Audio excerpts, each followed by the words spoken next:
Hi there, it's Dini from The Flavor Bender, and today we'll be making choux pastry. In a saucepan, place some water, salt and sugar and butter. Melt the butter and bring the water to a boil. As soon as the water starts boiling, take it off the heat and quickly add the flour. Mix the flour in really well to form a dough that looks like mashed potato. Make sure there are absolutely no lumps. Return the saucepan to the heat and cook the dough for 1 to 2 minutes more, and then place the dough in a bowl to cool down slightly. So next, add the eggs one at a time, making sure to mix it in really well before adding the next egg. You can mix the dough in by hand, or you can use a stand mixer as well.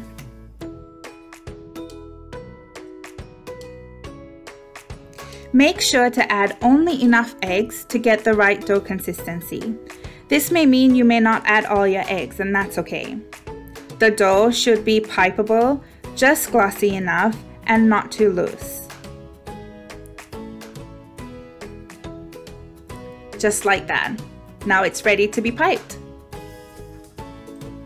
Pipe mounds of the dough onto your baking tray. Here I'm using the round tip. To get smooth puffs, make sure the tip is always touching the dough as you pipe it so it creates less ripples. Dab the tops of the pastry with water to flatten the tips. This will prevent them from burning as they bake.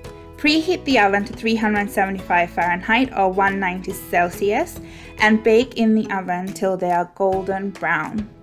As soon as they come out of the oven, prick each pastry to let out the steam.